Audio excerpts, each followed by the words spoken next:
Buenos días, buenas tardes, buenas noches.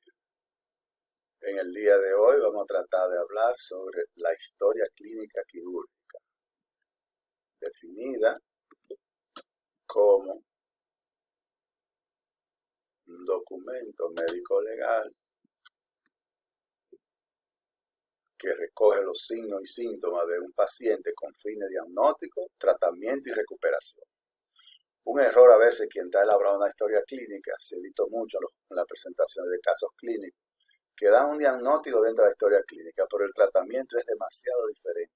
Entonces, eso no es una historia clínica, ahí totalmente ya todos los auditorios que están le van a reprochar esa situación. El tratamiento tiene que ir acorde con el diagnóstico, porque el diagnóstico es con fines de tratamiento y recuperación. Antes de entrar en la historia clínica, también hablemos de los signos, definir el signo como manifestaciones objetivas, que pueden ser físicas o químicas. Física, cuando usted la ve, y química, cuando usted tiene que hacer un proceso, por ejemplo, como una glucosuria. Síntomas son trastornos subjetivos que el paciente experimenta y el médico no suele percibir. Y el síndrome es un conjunto de signos y síntomas que existen en un momento dado, definiendo una enfermedad. Signo patognomónico es aquel que demuestra por sí solo la presencia de una enfermedad. Conocemos todos desde que fuimos estudiantes la famosa mancha de Kopling, que define el sarampión. El diagnóstico es la identificación de la enfermedad para deducir su tratamiento y su pronóstico. El status praesense es la descripción y el diagnóstico del estado del enfermo cuando es visto por primera vez el autor de la historia clínica. Y la catamnesia es el conjunto de datos que se suministran de un enfermo en el momento del egreso, o sea, es la famosa hoja de egreso. Entremos en detalle ya en la historia clínica. La historia clínica entonces la vamos a dividir en anamnesis y examen físico. Recordando que antes tenemos que poseer los datos generales, donde llevan nombre, edad, sexo, nacionalidad, estado civil, ocupación, religión, dirección, el lugar de nacimiento. Es importante estos datos porque hay enfermedades que provienen de ese punto de vista. Usted ya simplemente por la edad o por el sexo puede ir ya determinando enfermedades, también por la nacionalidad, también las enfermedades ocupacionales. Por eso es importantísimo esa historia clínica. Eso. Los signos y síntomas de presentación. ¿Qué es el signo y síntoma de presentación? Aquí, ¿qué vamos a hacer nosotros? Enumerar los signos y síntomas por los cuales el paciente llega a visitar al médico. Lo que él te refiere, tú le enumeras 1, 2, 3, 4, náusea, vómito, dolor abdominal, etc. Ahí se nombran los signos y síntomas de presentación. Lo único que vamos a hacer ahí es nombrar los signos y síntomas que el paciente refiere por qué fue. Dígame, ¿qué lo trae aquí un médico? ¿Qué usted se siente? Doctor, yo me siento esto y esto. Entonces ahí se enumeran los signos y síntomas de presentación. La historia de la enfermedad actual, la otra parte, aquí nosotros vamos a analizar cronológicamente la evolución de los signos y síntomas de presentación. Importantísimo que cuando estemos narrando esos signos y síntomas, si por ejemplo a usted le dieron fiebre, le dice fiebre, es importante cuándo apareció la fiebre, qué tiempo tiene, con qué se acompaña, si es con escalofrío, si es con sudor, si es con cianosis, qué usted tomó, cuánta dosis de paracetamol tomó, o del medicamento que le dijeron, si se mejoró con eso.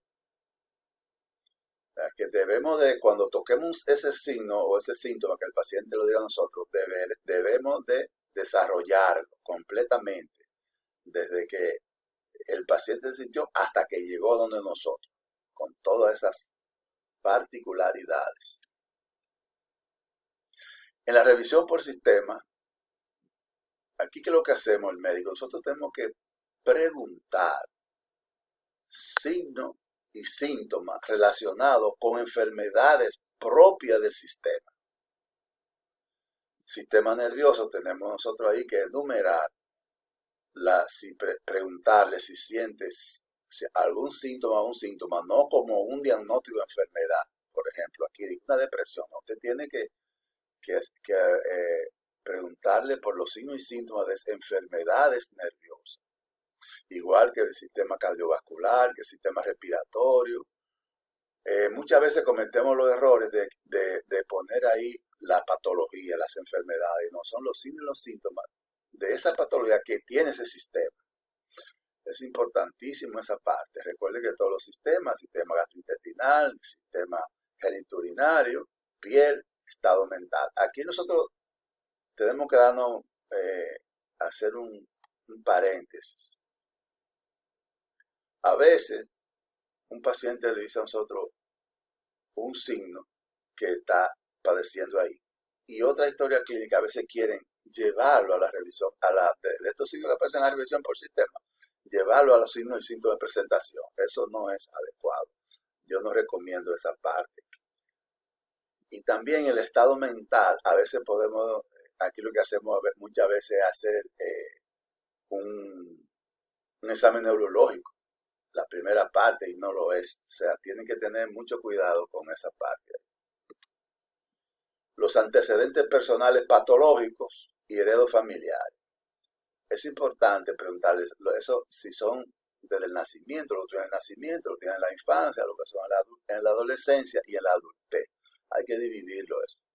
Y esos antecedentes, entonces, si usted fue diabético, tiene ya que decir con qué dosis, qué tiempo, con qué se manejaba, si había alguna complicación. O sea, hay que enumerarlo totalmente eso, hay que desarrollarlo, esa parte en esos antecedentes. En las patologías heredofamiliares, por igual. Antecedentes traumáticos y transfusionales. Aquí vamos a ver, por ejemplo, si es alergia, si tiene algún medicamento que está usando, los hábitos tóxicos. Si está usando algún cigarrillo, como tenemos aquí en la gráfica, tiene que saber cuántos paquetes de cigarrillos se fuma al día. Y si ha tenido complicaciones fumando esos paquetes. Con la alergia, igual, si tiene alergia, ¿qué alergia? Y si ha tenido algún shock anafiláctico, tiene que expresarlo. Ya entonces que el examen físico es la parte donde el médico sí va a actuar. Es donde el médico está activamente, toma la historia clínica. Recordándole que lo primero es una inspección general. ¿Cuáles son las inspecciones generales? El hábito que usted le ve, la vestimenta, la actitud, la fascia. Es lo que usted va a decir ahí en esa parte. Si él luce agudamente enfermo, usted ven para la fascia, crónicamente enfermo. Los signos vitales. Recuerden que ya tenemos presión arterial, frecuencia cardíaca, temperatura, pulso, y además se agrega ya la saturación de oxígeno. Luego entramos a un examen físico desde cabeza a pie, cabeza y cuello. Aquí entonces en cada parte, recordando que hay que tener inspección a cada uno de estas partes del cuerpo, hay que hacer la inspección, hay que hacer la palpación, la percusión y la ocultación. Muchos errores, a veces ponemos cabeza, queremos decir que es normocéfalo, y he visto mucho, empezamos a describir como normal, y usted no puede decir que es normal. Usted lo que tiene que hacer es medir esa cabeza con sus dos diámetros, biparietal y frontooccipital, y de ahí usted va a tomar si es dolicocéfalo, si es brachiocéfalo. Entonces ahí sí ya usted tiene que, pero eso a veces de normocéfalo, la historia clínica, lo que es normal para usted puede ser normal para otro. En el cuello es importante que usted aquí vea los pulsos carotídeos, si hay adenopatía, el tiroides siempre se palpa, si el tiroides tiene masa o no está palpado. Dentro de la cabeza también tenemos lo mismo, la boca, los ojos, los oídos. En los oídos nosotros vamos a buscar dos signos importantes, que es el trago y antitrago, que es lo que nos dice a nosotros si un paciente tiene una otitis media, eso es lo más importante para los oídos, si es el pabellón, cómo está, si hay cerumen, si el pabellón está abajo, en la boca, la lengua, si es aburral, si es móvil, los dientes, si le hacen falta piezas dentales, si hay caries, la amígdala. En el tórax, volvemos a aplicarle la inspección, la palpación, la percusión y la ocultación. Es importante que muchos autores de historia clínica consideran y ponen la ocultación luego de la inspección. Y otros recomiendan que no, que se haga después inclusive de la palpación. En el tórax es muy importante, nunca dejen de describir la mama, si es masculina, si es femenina, y entran ahí a describir. El corazón, siempre el choque de la punta, los ruidos cardíacos, el tril. Y en los pulmones, usted pasa los pulmones para la ocultación, es importante que usted lo compare, los dos pulmones. Cuando usted dice presencia del murmullo vesicular, tiene que decir en ambos campos pulmonares. Tiene que decirlo.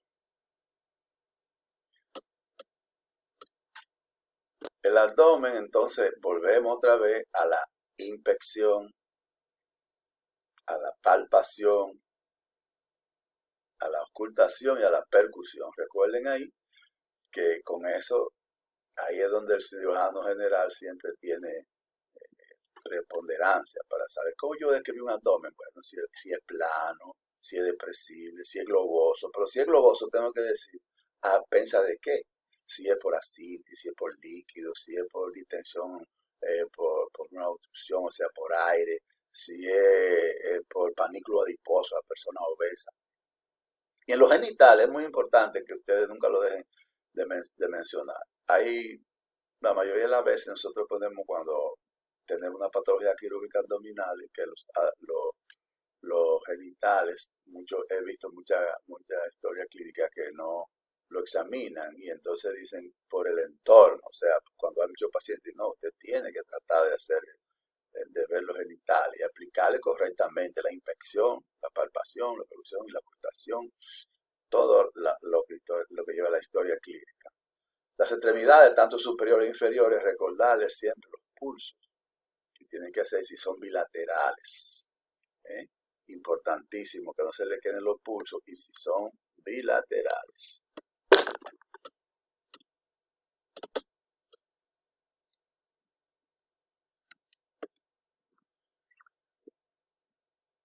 El examen neurológico,